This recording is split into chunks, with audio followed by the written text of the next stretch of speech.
ತಮಿಳುನಾಡಿನಲ್ಲಿ ವಿಧಾನಸಭಾ ಚುನಾವಣಾ ಅಖಾಡ ಗರಿಗೆದರ್ತಾ ಇದೆ. ಇನ್ನೂ ಕೂಡ ಡಿಎಂಕೆ ಕಾಂಗ್ರೆಸ್ ನಡುವಿನ ಸೀಟು ಹಂಚಿಕೆ ವಿಚಾರ ಅಂತಿಮ ಆಗಿಲ್ಲ. ಬಿಹಾರದಲ್ಲೂ ಹೀಗೆ ಕಡೆ ಕ್ಷಣದವರೆಗೂ ಸೀಟುಗಳ ಹಂಚಿಕೆ ಇವ್ರದ್ದು ಸರಿಯಾಗಿ ಆಗಿರಲಿಲ್ಲ. ಮಹಾರಾಷ್ಟ್ರದಲ್ಲೂ ಇದೇ ಕಥೆನೇ, ಮುನ್ಸಿಪಲ್ ಎಲೆಕ್ಷನಲ್ಲೂ ಇದೇ ಕಥೆನೇ. ಕಡೆ ಕ್ಷಣದವರೆಗೂ ಯಾರೊಂದಿಗೆ ಎಷ್ಟು ಸೀಟ್ ಹಂಚ್ಕೋಬೇಕು ಅನ್ನೋದೇ ಕಾಂಗ್ರೆಸ್ಗೆ ಕ್ಲಾರಿಟಿ ಇರಲಿಲ್ಲ.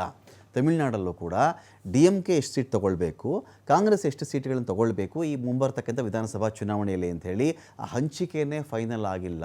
ಹೀಗಾಗಿ ದೆಹಲಿಯಲ್ಲಿ ರಾಹುಲ್ ಗಾಂಧಿ ಅವ್ರನ್ನ ಭೇಟಿಯಾಗಿ ಕನ್ನಿಮೋಳಿ ಅವರು ಚರ್ಚೆ ಮಾಡಿದ್ದಾರೆ. ಹೆಚ್ಚಿನ ಸ್ಥಾನಗಳಿಗೆ ಕಾಂಗ್ರೆಸ್ ಬೇಡಿಕೆ ಇಟ್ಟಂಥ ಬೆನ್ನಲ್ಲೇ ಈ ಮಾತುಕತೆ ನಡೆದಿದೆ. ಆದರೂ ಉಭಯ ನಾಯಕರು ಯಾವುದೇ ಒಪ್ಪಂದಕ್ಕೆ ಬರುವಲ್ಲಿ ವಿಫಲರಾಗಿದ್ದಾರೆ. ಕಾಂಗ್ರೆಸ್ಗೆ ಹೆಚ್ಚಿನ ಸ್ಥಾನ ಸಿಗುತ್ತೆ, ಇನ್ನೂ ಜಾಸ್ತಿ ಸ್ಥಾನ ನಾನು ಕೊಡಬೇಕು ಅಂತ ಕಾಂಗ್ರೆಸ್ ಕೇಳ್ತಾ ಇದೆ.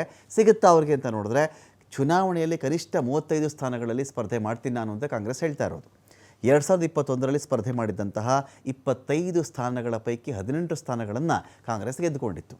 ಮುಂದಿನ ತಿಂಗಳು ಡಿಎಂಕೆ ಸಮಿತಿ ರಚನೆಯನ್ನು ಮಾಡಲಿರೋದು ಸಿಎಂ ಎಂಕೆ ಸ್ಟಾಲಿನ್. ಸಮಿತಿ ರಚನೆ ನಂತರ ಫೆಬ್ರವರಿ 3 ಮತ್ತು 4ರಂದು ಮಾತುಕತೆ ನಿಗದಿಯಾಗಿದೆ.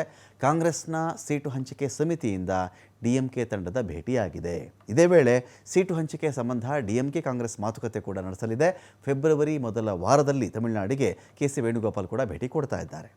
ಸೀಟು ಹಂಚಿಕೆ ಅಂತಿಮ ಆದ ಬಳಿಕ ತಮಿಳುನಾಡಲ್ಲಿ ರಾಹುಲ್ ಗಾಂಧಿ, ಪ್ರಿಯಾಂಕಾ ಗಾಂಧಿ ಪ್ರಚಾರವನ್ನು ಮಾಡಲಿದ್ದಾರೆ.